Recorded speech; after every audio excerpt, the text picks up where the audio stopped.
Fratelli Rugby Podcast. The Italian Rugby Podcast. Fratelli Rugby Podcast. The Italian Rugby Podcast. The Italian Rugby Podcast. The Italian Rugby Podcast. And benvenuti, welcome everyone in a new episode of Fratelli di Rugby Podcast. As you can see, the three musketeers today. We're not alone, not two beers, but we have also a nice young guy in the middle. Our friend, let's say, because still the record is still there, Dave. So Dave Sisi, lineout coach of the Zebre, one of the most emblematic Zebre players in the last years. Dave, benvenuto, welcome. How are you? Grazie a tutti. Yeah, no, good to be back. Look, we go way back now. We can say that I've been on the podcast as a player and as a coach. I know we've had a chat sort of pre-coaching, but now we're a year down. I was trying to think. I think that is a first, and I think that's a record that you hold. And there you go, the other one. We'll have to meet some sort of board behind your guys' head.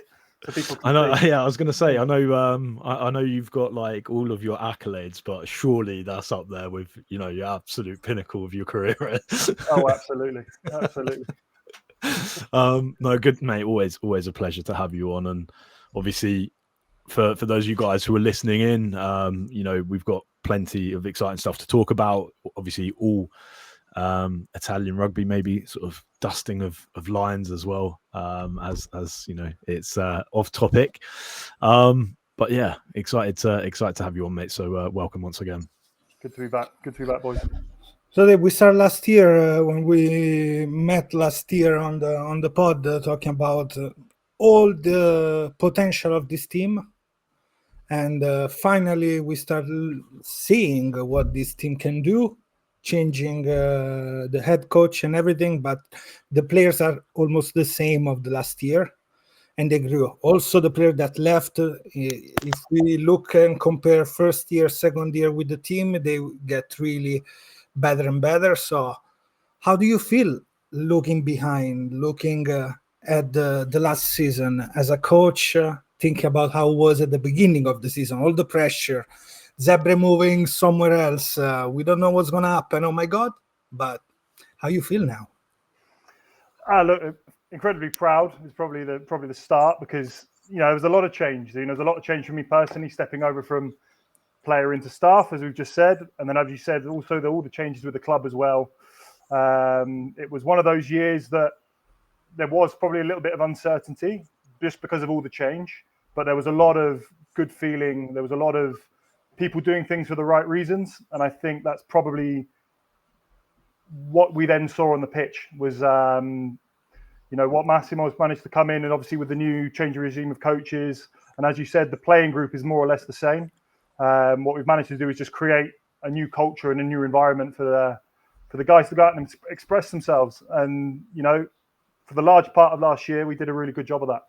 Yeah, we were saying last year as well, the players, obviously now they have a couple of seasons of experience under themselves. And like you said, sort of identifying what, the group identity is moving forward is probably like a key sort of, positive impact to the success of last season, but also the experience and understanding what they need to do to compete like at URC level is really important. And obviously you've had that experience for a number of years. So how do you feel that's sort of helping you with maybe some of the less experienced, newer signings that we're seeing? Very exciting signings.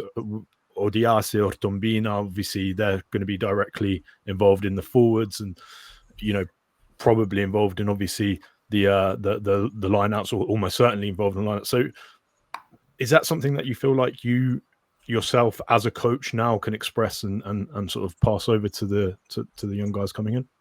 Yeah, I mean, look, so I think we've definitely, going back to that culture that we've created, what we've created is, I think, guys are again really proud to put a Zebre shirt on, and they now know that there is a new standard of the club.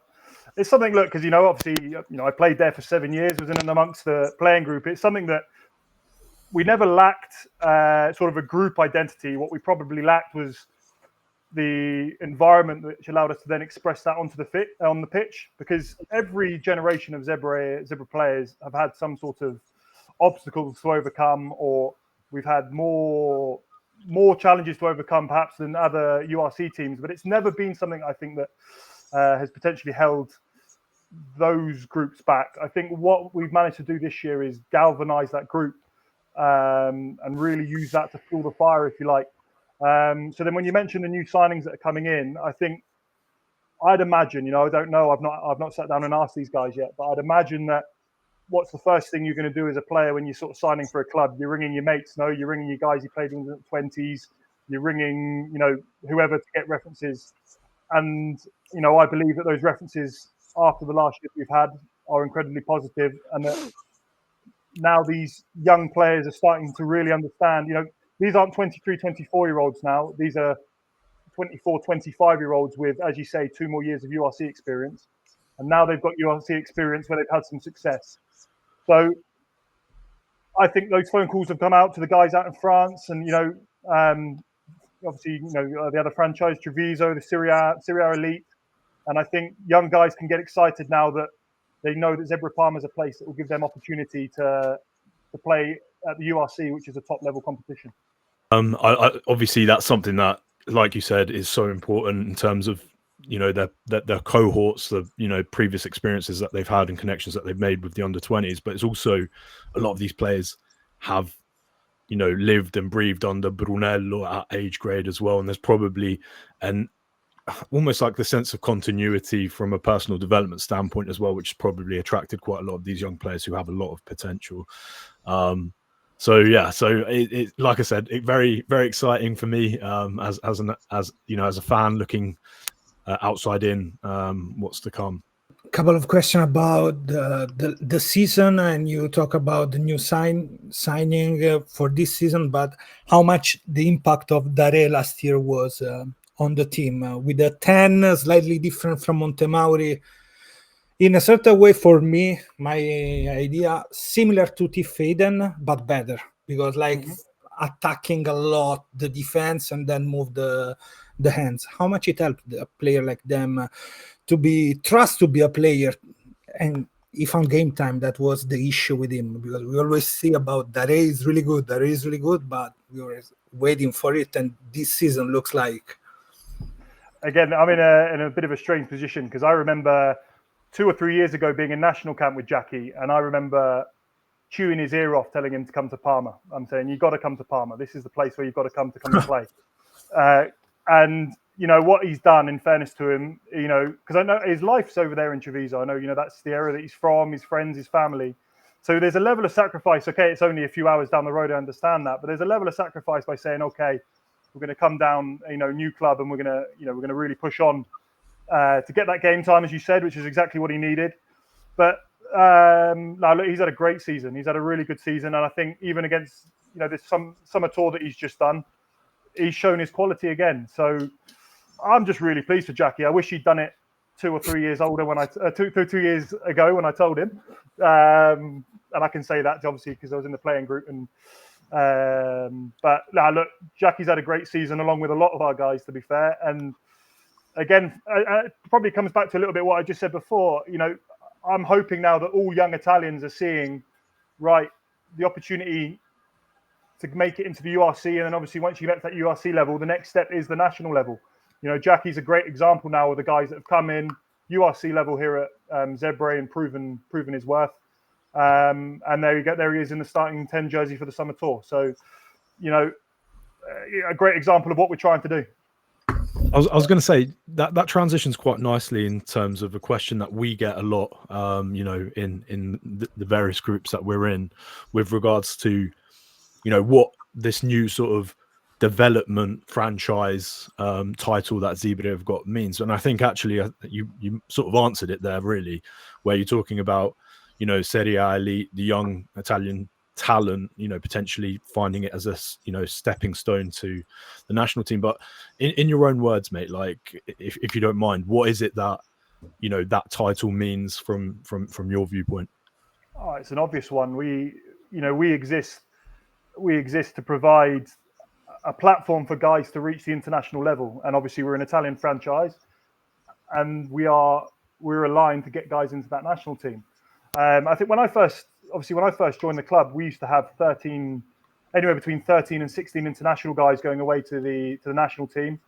You know, the last few years, obviously, so when I was finishing up playing, there was maybe three or four of us that are going, and then probably, you know, if we're being realistic, out of the 3 or 4 of us that went, maybe 2 or 3 of us were in that match day 23. So it's a huge motivating factor for me, because I remember the times of having, you know, good senior international guys in and around the club, and then I've also lived through the playing period where we haven't had that luxury, because it is a luxury to have, you know, sort of senior international players in a club like ours. So when you've got such young guys that are hungry and that they want to achieve, it makes my job much easier as a coach, because it's not like I'm trying to motivate these guys at all. You know, they've got that energy. So my responsibility then becomes, how do I create an environment, you know, within my department and all the other coaches as well, because it's obviously something that Massimo's done really well this year, and obviously alongside all the other coaches, we're very clearly aligned with getting these guys up to the standard in every area of the game, so that they become options for the national team. As a coach, as a Italian player, and everything, what do you think about the Springboks tour, the South Africa tour, Namibia tour of Italy? I think was a great opportunity for a lot of players to show up if they are ready, what they have to work on. But please give me your idea, your opinion. Yeah, look, I think you're going away from home against the world champs. You know, it's never going to be an easy tour. But what I did enjoy was the amount of character that the guys showed. I think defensively as well, particularly in that first test, I think guys really stood up. You know, for me, you're always trying to test yourselves against the best. And, you know, when you sort of reach that level of you're playing against the very best, it then shows, particularly, and I'm thinking probably selfishly for my Zebre guys there that went out and debuted, they've now had a taste of the very top. So it's all very well saying, all right, URC, and then all right, you've got capped and you're playing against Namibia and you're winning by 70 points, but that's not really international rugby. Real international rugby is going up against, you know, the world champs. And for some of those guys to get it in their first or second cap, I mean, I remember taking an absolute thumping against the Irish early on, and I remember going, all right, I now understand that this is the level of the international rugby. You know, it's not perhaps some of those easier games that I've had in the past. So look, I think, and particularly because those guys have worked, there's some of those guys that have waited years to get those first caps, and there's some of those guys even that have been as close as you possibly can be to getting a cap, and they still didn't get a cap. And now that they finally ticked that box, but they've done it at a level where they really understand, you know, this is where the top top guys in the world are. That's the yardstick now moving forward to measure ourselves against. Yeah. There you go. There you go. Because you don't know until you know. You know, you can watch it on telly and you can think you're an expert, but no, until you're running into 140 kilo South African forward, you don't realise what it's really all about. Yeah, that'll do it. Talking about the players, some players, for example, look like they've been in the past rejected from the national team, but they show up much more.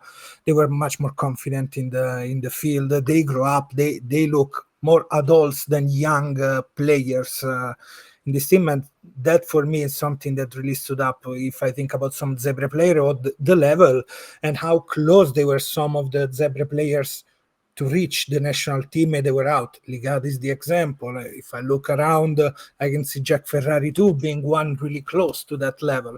So yeah, it's absolutely something to remember. And going back for what you see during the season and what they show some of the players maybe in the national team, who do you think was one of the players that grew the most during this last season? Because there are a lot of players, but from your point of view, which player maybe not surprise you, but maybe you say, hey, it's completely switched? It's a big question because, as you say, there really was so many of them that have had such great year. I mean, the one probably, if I had to single one out, I think just because, you know, my final playing year, someone like Diba, who was sat, you know, in and around third or fourth choice, not only has he come in at first choice and done an incredible job this year, He's obviously then got his national cap within the 12 months. And he's someone that's worked incredibly hard to do it, incredibly hard to do it. So he's probably yeah. I mean, I'll be honest with you. I mean, I've singled Zebre out probably because I think potentially one of the fastest, the sort of fastest growths that we probably had last year. But genuinely, I think everyone grew. I mean, there was a lot of rotation in our side as well, remember? So it wasn't as if, guys weren't getting opportunities and they're not taking those opportunities. Selection, I'm sat in these selection meetings now, and they're not easy things to go to do, because all these guys are so hungry to play. And that's probably a compliment to the whole wider squad, the fact that it's making our job often a nightmare. It's funny you say that, actually, because in our end of season review, for the first time in a long time, Otto and I were just like, who is the most improved? But because you could pick out of one of literally the entire squad. Everyone has grown, like you said, exponentially.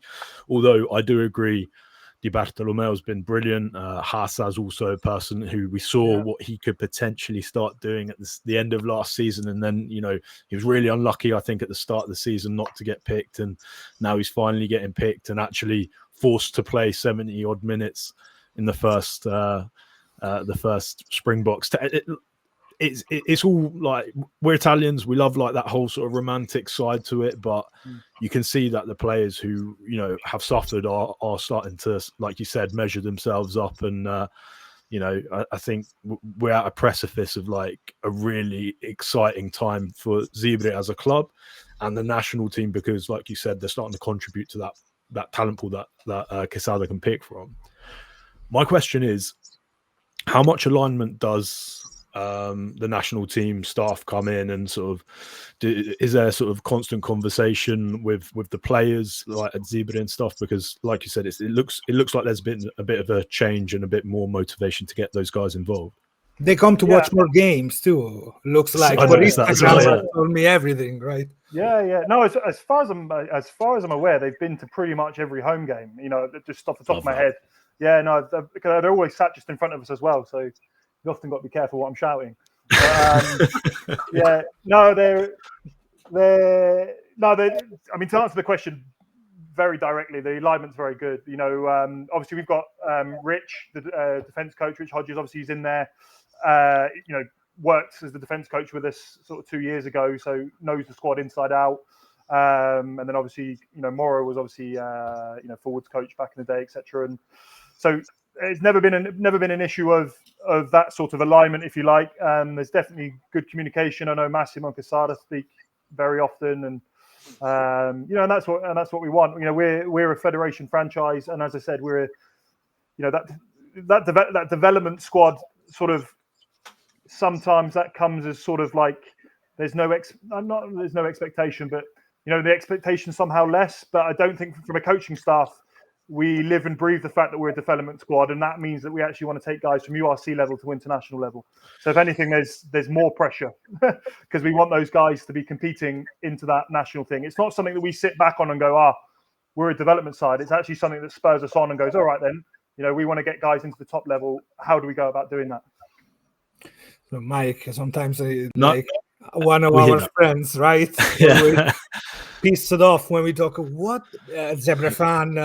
One jersey a week he buy from previous years. He's an avid fan. Yes, but I just want to say, Dave, thank you first and foremost. The same thing we've been echoing for the entire time.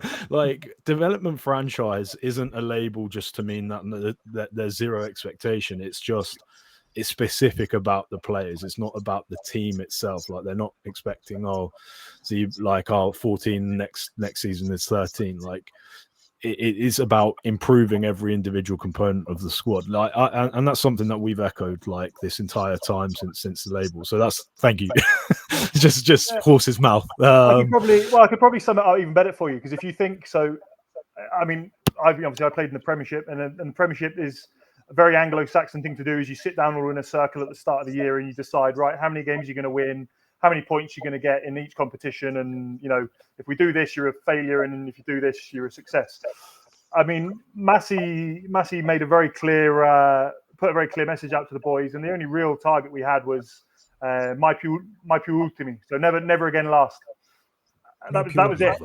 Yeah, so that was the goal, and then obviously that means that the standard that we've had over the last few years, where we've struggled and we've been bottom of that table, that was the standard that was set, and I think guys bought into that really well. And it'll be similar messaging again this year. I mean, we know obviously the preseason started a little bit now, when some of that theming is coming in. It's yes, exactly as you said, a development squad doesn't mean okay, you need to do X, Y, and Z. But also doesn't mean that you sit back and use that as some sort of not even an excuse, but it's we accept the challenge that we have to develop these guys. So the motto of this season, my più ultimi last season, this season, where we going? You'll wait and see. Cool.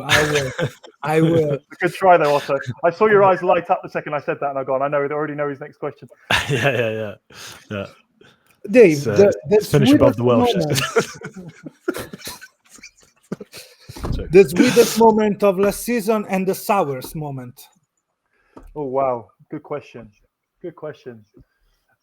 Well, genuinely, I remember that first win against Munster, where I can honestly admit I cried like a baby because I just couldn't believe what the boys had done, and particularly the way they'd done it. And my department in particular went really well that day. I mean, our drive defense was just insane. Job done. Check. It was just well, yeah, and it was the first one though. And as I said to you before, that start of last year was a lot of change. And I probably had a bit of bottled up emotion because I didn't. It was a bit of a strange one because I sort of retired from playing, but there wasn't really a period of. I want to say almost grief. Do you know what I mean? Where I'm like, okay, yeah, I'm moving over. So, but as soon as we got that, I had a bit of a moment where I was like, you know what, I think I've done the right thing here. And then, but to be honest with you, there was also that Edinburgh away game where some of the images, I use those images a lot, and I look back on those images a lot where the guys are just going nuts. And I remember some of the English, the English TV crew. That they were there filming us, and they can't believe these guys are celebrating like this, and I'm looking at them going, you guys have got no idea how much this means to this group. So so obviously some of those victories are obviously great. That's probably the sweetest. Sourest has got to be probably one of those games that we could have nicked. I mean Benetton away. As a fan, as a Zebre fan, 100% the one that hurts the most. I won't expand on that, but I tell you what, one that really, really stung me was obviously with Sharks away as well, lads. That was just because of the effort that the lads put in, and it was probably there. So, but we had a few games like that last year. Lions as well, yeah. Yeah, well, Lions. I mean, there was Edinburgh game that we drew, etc., etc. Yeah. So there was lots of missed opportunities. So you could probably pick any of them as far as a sour moment. I mean, the derby's always probably hurt that a little bit more, but but look, I mean, the fact that we're even talking about these games being so close, plus the positive results that we've had, again, it just shows the effort that the lads have put in last year. It's funny because we have a lot of stickers for WhatsApp. Sometimes it's you in the box because we can see you really well in the box. Usually away, we can see you moving around, making kilometers into that box. I'm the only one that doesn't sit down, if you've noticed. I cannot sit down. And the Brunello screaming under the completely covered. That scene, man, that was crazy. Crazy stuff that stays with us. I've got the first time Massey threw a bottle of water in a random direction. I've never been so scared in my life. I didn't know where it was going to land. But there was we've had a few moments like that. Yeah. A bit of fire about him. Love that. But a question, a slightly more general question. Obviously, Zebre have so many of the under-20s captains, and obviously, I think pinned to our profile is Captain Jack's speech at the under-20s, because and guys, if you're watching this and you haven't seen it, go watch it. It's spectacular. Who is emerging as someone who just, when they speak, people listen? Because obviously there's so many leaders in Zebre now. I'm just fascinated by that. It's a good question. I mean, we can't hide away from the fact that our club captain's gone to Northampton, and we can't hide from the fact that Biggio, ex-national captain, and that guy left an incredible legacy on Italian rugby. I think probably people don't realise quite how an impact Biggio had on and off the field, at club level and international level. So we've lost. Good chat as well, by the way.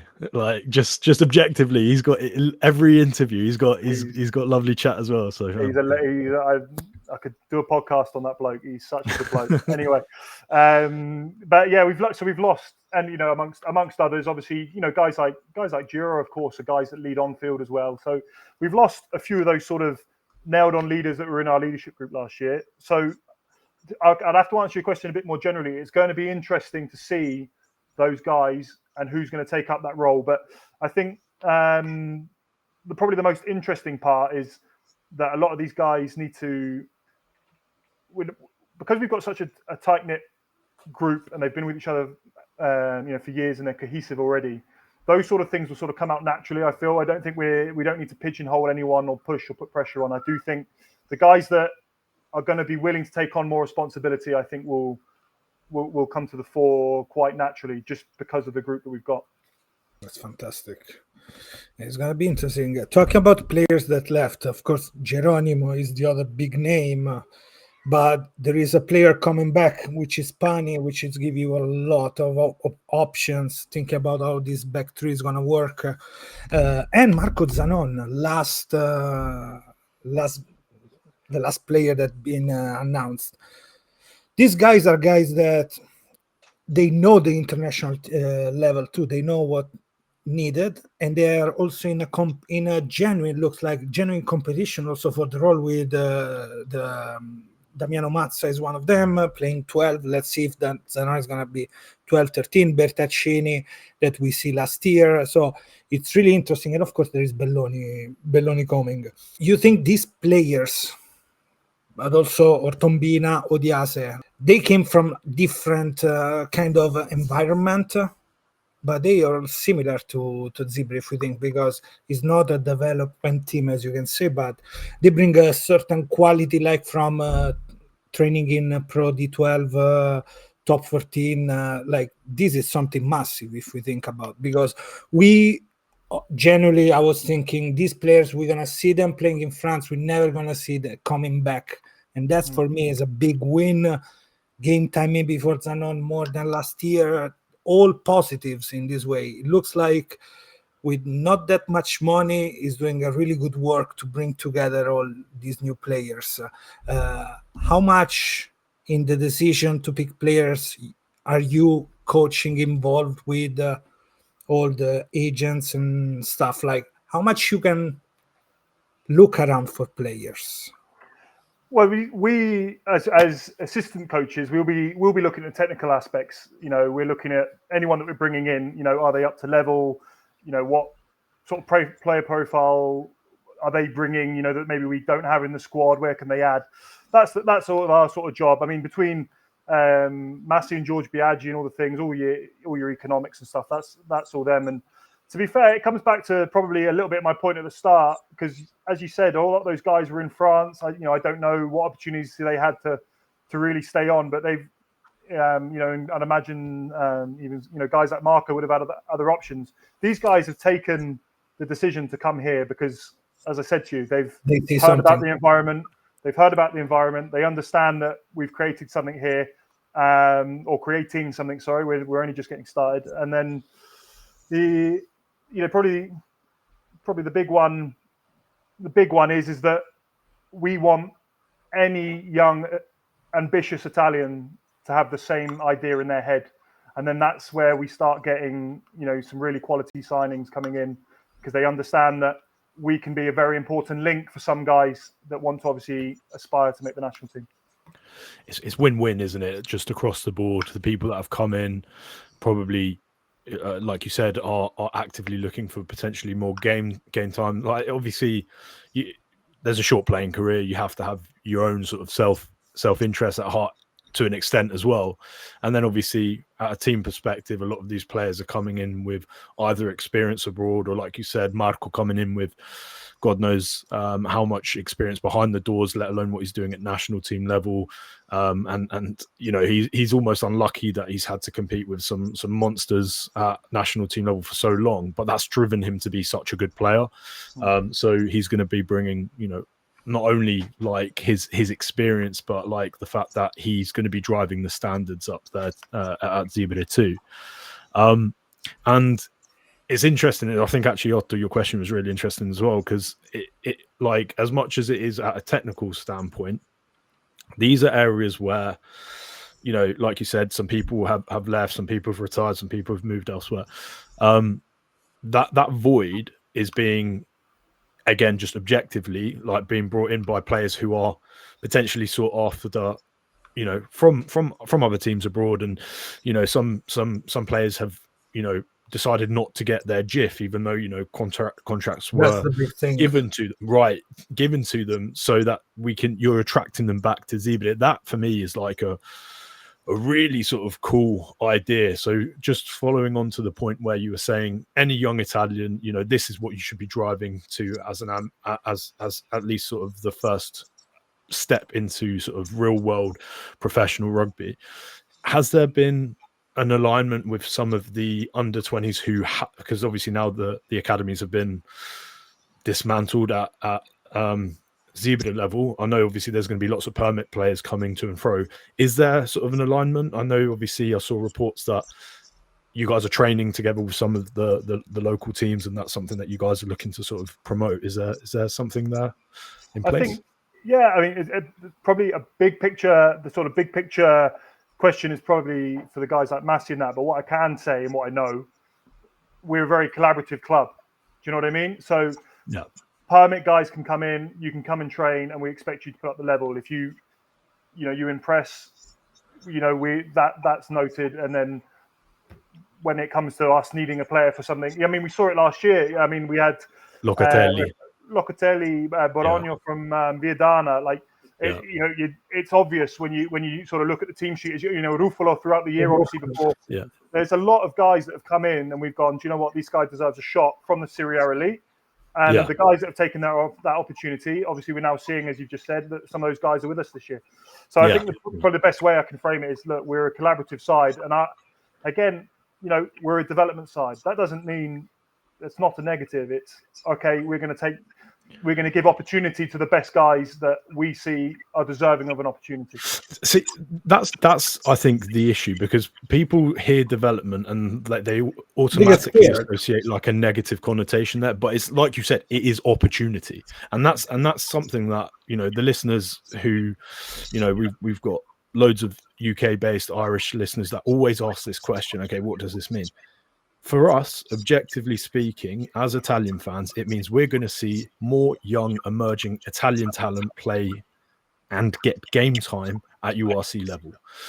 We've had this issue with transition, like across sort of age grade to national team. We've had that for years. So this is, in theory, the link between the two. So development or non-development, it's opportunity for young Italian players, and that for me, I think, is sort of the take home for a lot of the listeners that, you know, don't know what's going on.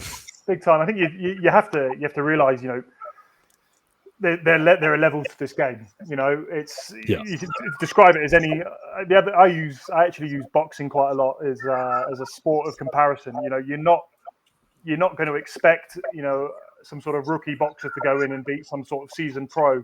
When you're building a boxer's career, you throw them in a load of journeymen, and you build them up over a number of years, and then you start throwing them in at the deep end and seeing where you're going to get. You know, rugby is very much the same. Exactly. You've got to, you know, there's blooding these guys, but you've got to blood them at every level. And then also there are also guys that are late bloomers as well. The amount of guys that I've seen that have potentially not been ready, but they come back in 2 or 3 years, and I go, wow, you know, it's, you know, correct. That also comes.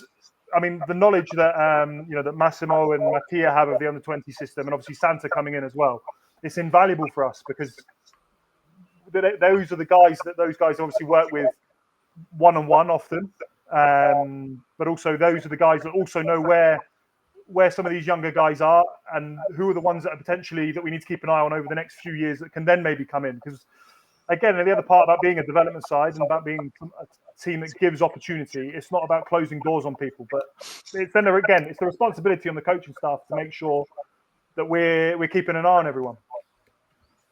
General talking about the URC, Dave.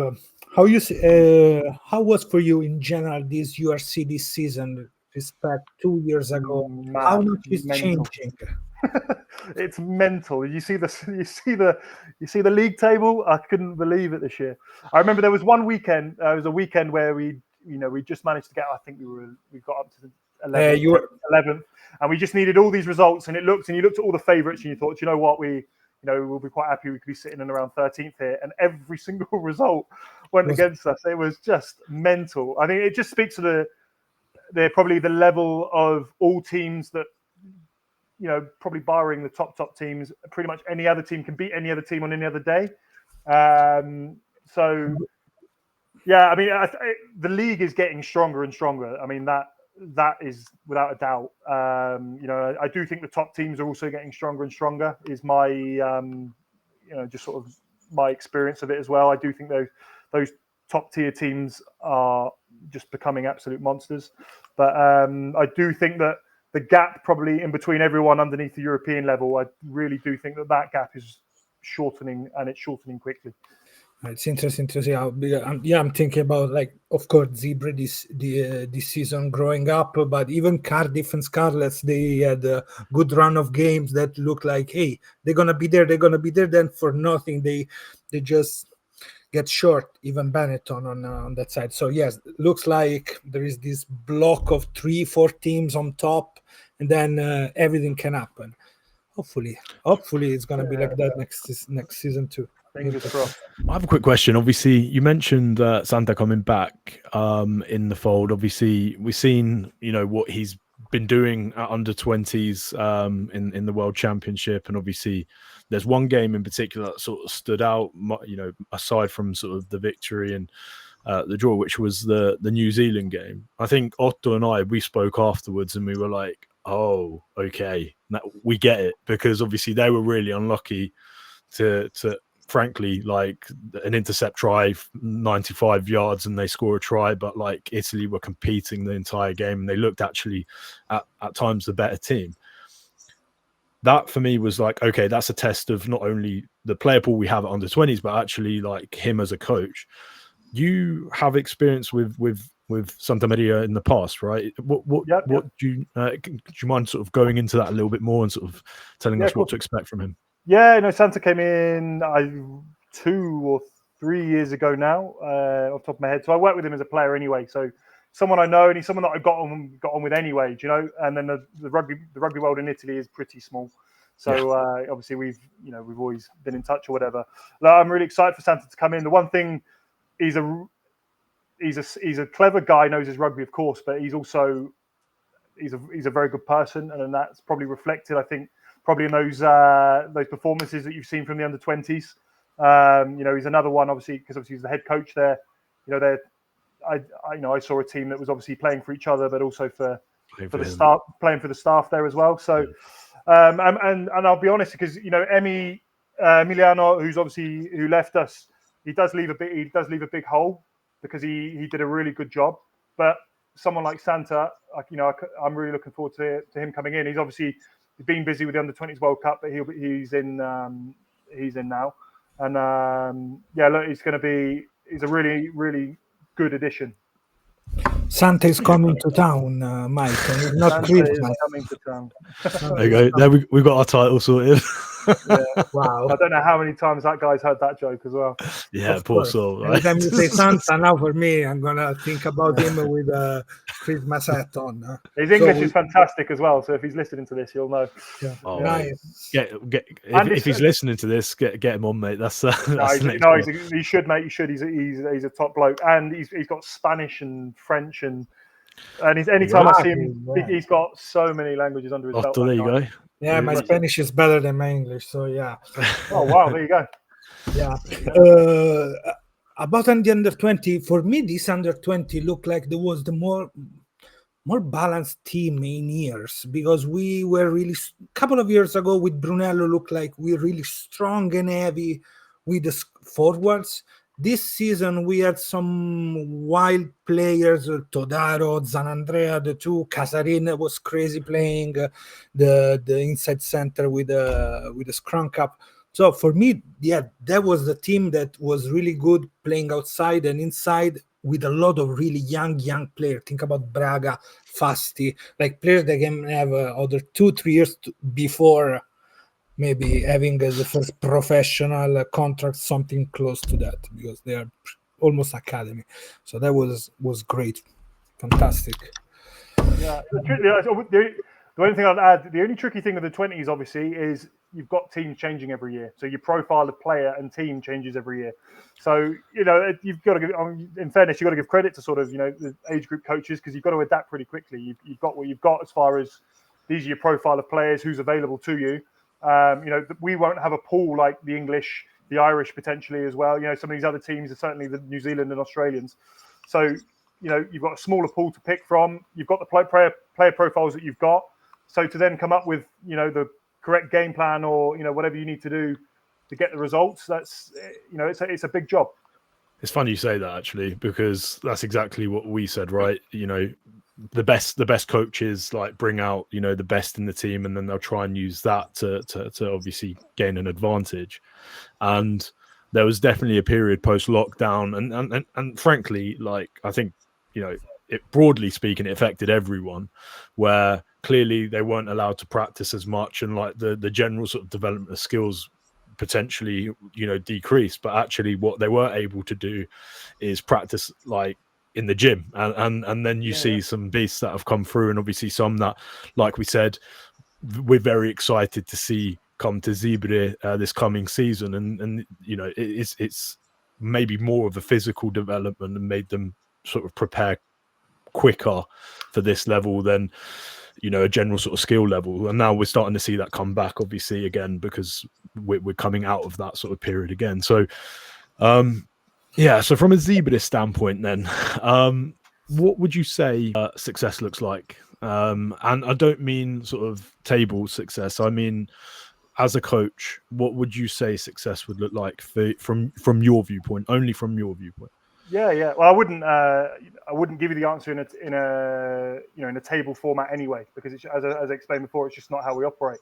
Yeah. So, success for me, as it has been this year, is getting more guys to an international standard. So we had 4 new caps in the forwards this year with Rizzoli, Channels, and Diba, and who am I missing? And Hassa, excuse me, Momo. Yeah.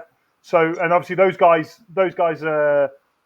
I've played my part within that. Of course, all the other coaches have done great jobs as well. But obviously, and then there's my little part within that. So, I probably success for me is getting more caps to those guys and getting more guys capped, because that's the way that we were aligned, and that is a reflection of our work. Any success that we have with Zebre will obviously be a natural progression to the national team. If we've suddenly got 4 more internationals in the next year, as an example, we're obviously doing something right at our level. So that's that's the probably yardstick how I for measure. you. That's probably how I measure sort of my own personal success. As far as the squad and the bigger picture stuff, it's probably different. That's sort of what I meant. I framed the question really badly, but I mean from your perspective, like from Dave Sisi, what does it? Yeah, no, I understood. No, but also, like in all seriousness, that is actually how we rank our success. There isn't. As I said to you, there isn't as I said, it's very Anglo-Saxon to sit down and go, we need X, Y, and Z. That's just not happening. It's just we don't do that. Which is, and I'll be honest, it's really refreshing. Yeah. I get that. Like, and also, I think, just again, this is an observation, wrongly or rightly. This is just my general observation. I think, like the younger players coming through, they that wouldn't resonate with them particularly well. I think it's probably some more of the older heads. Like it's very sort of, maybe some of the later sort of players who've just come into professionalism, and that's the but whereas now it's more sort of, you need to find what makes a player tick more than obviously this is the hard, like a business. This is what we're going to try and achieve and stuff. I don't think that resonates that well with more soft skills, my kind of. Well, I mean more sort of like understanding the individual as opposed to trying them to get. So with the Anglo teams, I don't think that works well, as we've seen, like with traditional sort of Saracens as an example, Quins as an example. They're very objective driven. The younger players, now that the older demographic has moved away, I don't think that works that well, because they need to find, what motivates them personally to get to that level. That's just an observation. No, and something you're saying, I'll add to it as well, because so when I started playing, there was no GPSs. I also had the back end of some of those guys that were in the amateur era and crossed into the pros. They were out every Tuesday night and a Saturday night, and that was sort of my upbringing at London Irish. So the difference between that generation, I've played for 14 years. The difference in the 14 years of where this sport has come, it is that much more difficult than when I started, for a number of reasons, from technology to intensity to the amount of competition. The list goes on. So the only thing I'd add is that what you're now asking these guys to do is a whole lot tougher than anything, perhaps older generations of rugby players have had, in my opinion. So more scrutiny as well, isn't there? More scrutiny, et cetera, et cetera. So I think it's important to have a level of empathy for that, because if the old saying, you're asking guys to run through brick walls. I think the sport has now reached a level where you're playing such high-level opposition, you might as well be asking guys just to keep running through brick walls. So I think it'd probably be easier. There's less to think about, to be honest. So that's my personal opinion, and that's sort of my point of view as the way I approach sort of my sort of coaching philosophy, if you like, is probably a little bit more from the empathetic point of view. But there's many ways to skin a cat, and there's obviously, it's very easy to go sort of put everything in a box and say, the English do this, the Irish do that, the New Zealanders do this. It's probably not. If I'm honest, also with my experience, some of the very best coaches that I've had take a little bit of everything. They've got their own box. Talking about past generation, new generation, what do you think about, like, how much is affecting social media, journal, media in general, respect 10 years ago, maybe, on the players' performance and training performance too? How much is there this new pressure that maybe was less felt years ago? It's an interesting question, because obviously they're just, as I coming through, it just wasn't a thing. And in fact, my generation used to pretty much bully anyone else of our own generation for doing any of that kind of stuff, because we thought it was strange. But obviously now it's a norm, and of course it's a norm because, rightly so, that's just sort of the way the world's gone.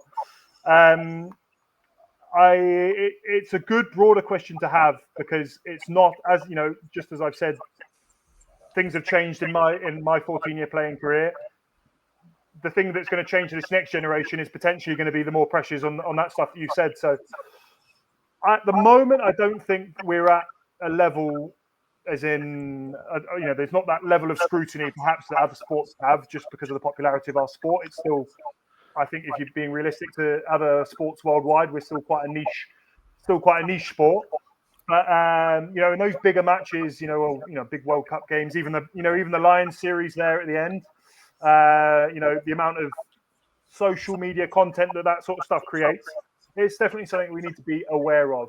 I don't think it's a problem at the moment, but it's definitely something that, perhaps in the future we might need to start thinking about. Mike gave us a nice hook there. The hook is there. yeah. So speaking of, obviously the rugby that was happening at the weekend for everyone to see was the Lions game. Did you manage to catch it? Like, what were your thoughts on it? And obviously Italy are playing this Australia in November as well. So what were your thoughts in general about the game, mate? Look, I was genuinely just really pleased to see a proper good test match. That second test match, yes. That's what I wanted to see. You want them to be as close as possible. As for the controversies and all the rest of it, it's rugby. How many times have we seen it? I've suffered so many of them in my career as well. It is what it is. And it's you don't want to take away. The danger is that you take away from what was a very good, really good competitive second test match, and we lose any of that momentum going into the third. The Lions and the Aussies, that rivalry, the history, and all the rest of it is a fantastic competition. And to be fair, I think Andrea has had a fantastic season, to be fair, refereeing, if I'm honest. So we've had some good games with him as well. So generally, I was just glad that second test was a proper test match. I think you brought up a really important point, right? Like, and again, this sort of ties into what you guys, Otto's question a second ago with social media. When a contrast of an opinions, because let's face it, like the laws in the game that we love are batshit, right? A lot of it comes down to opinions and stuff, and how they observe a certain situation, right? When talking points become bigger than the game itself, and that's the point where I think it starts, social media in particular starts to become a bit of an issue. And these controversies, like you said, right, they 23-5 up, like these moments in the game, whether you agree with them or don't, that didn't define the outcome of the game as much as people want to try and blame it. So I 100% agree with you. I love the fact that it was a test match. Frankly, I was sort of rooting for the Aussies. If I have to be really honest, I wanted a tied sort of test going in. As a neutral, I would have. I just would have loved it. For the drama, for sure. Yeah. Oh, for sure.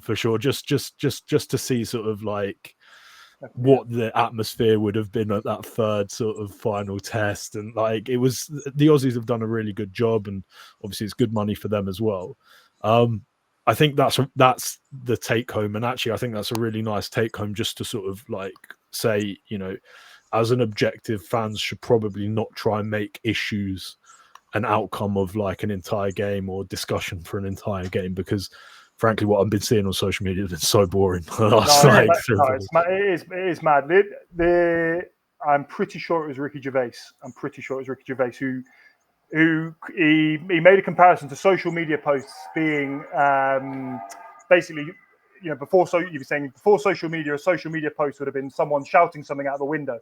So basically, imagine yourself walking down the street and someone going, "That was never a yellow card out the window." You'd have looked at it and gone, "What's going on? What's this numpty up to?" And you'd have carried on walking. I do think we need to remember sometimes, probably not just about rugby, to be honest, but social media is only social media, and opinions are only opinions, and right. we can all just chill out a little bit. And as I say, if you I've always liked that. I don't know why that stuck, and I'm pretty sure it was Ricky Gervais that said it, but I've always, whenever I see something a bit outrageous, you just have a think of a guy shouting out of a window, and you just think you're a bloody strange bloke. Shouting at the clouds, eh? It's when there are all these fans that they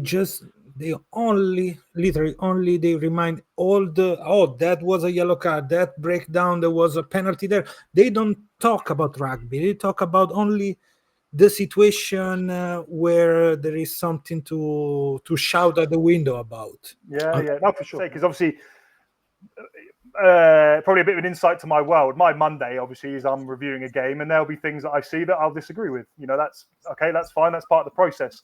But you've got to move on to the next one. Do you know what I mean? And I think, our game is a complicated game, and in my area in particular, something like mauling, where you're talking, where people bind and enter and push in from different directions or whatever. Things like that are just so. You're talking details and details. Everything's much easier as well. You have to remember, referees often, you've got a single view. Touch judges have only got one single view from their end and stuff. There has to be a level of understanding for that, and and then you've just got to move on as quickly as possible, because that is also part of our game. Part of our game isn't to carry on chatting to referees; it's to move on regardless. Do you think they should stop the laws for a couple of years until the World Cup? Should they add more? What they should do? Because for me, freeze these for 2 years. Stop. Freeze everything. Don't keep moving, changing. Now to these days, there was the quick line out, offside line, because the friends asked about it, and rugby respond with clarification. But if I'm being brutally honest, as a as an assistant coach of a URC side, I would say it depends if the it's rule on my benefits me or not. It's funny or to ask that question because and I promise it's going to be my last one anyway. I was going to say in the the second box game where they were trying that sort of like impromptu sort of line out and trying to get the team to engage to create the offside line.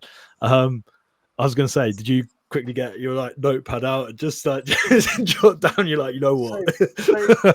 Saved on the Mac, boys. Don't worry. Yeah, for sure.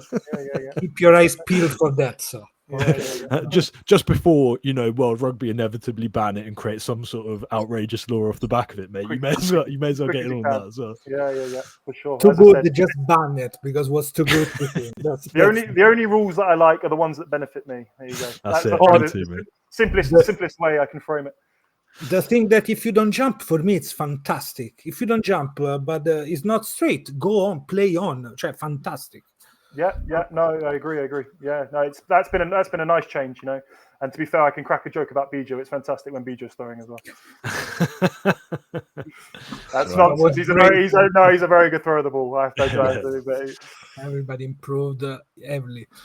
Dave, I think that's everything for us because we can chat many other hours. But first Dave, match of the season, Black Lion. Yep. First friend, nice. Well, we've got pre-season game at Lyon and then Black Lion. Yeah, first one at home. Sorry, first one at home, Black Lion. Yeah. Nice. Any UK way at some point? Because obviously I'm going to take the boy to Benetton Quins, but not prefer. Yeah, not pre-season. We've just got the 2 pre-season games. We've got some in-house stuff, but yeah, no, unfortunately not. We have done in the past. We've gone over to Cardiff and we've done Ealing Trailfinders as well, but no, not this year. Just those 2 matches: Lyon away and Black Lion at home. So, guys, make sure that you go in numbers against the Georgians. Go to Parma. Please. We need to show up there, guys. So, listeners, make sure that you go there. Cup as well, So. Hey, for sure. But listen, Dave, always a pleasure, my friend, and wish you all the best for the upcoming season. I love the fact that we get to do these previews with you. So, thank you for giving up your time for these. And grazie. Yeah, like I said, best of luck. Anytime, boys. Anytime, and love your work as well. So, guys, for all the listeners, see you for the next episode. This is a special. Will come out soon with Dave Sisi. Thank you again, and see you in the next episode of Fratelli Rugby Podcast. Outro, and we go. Ciao.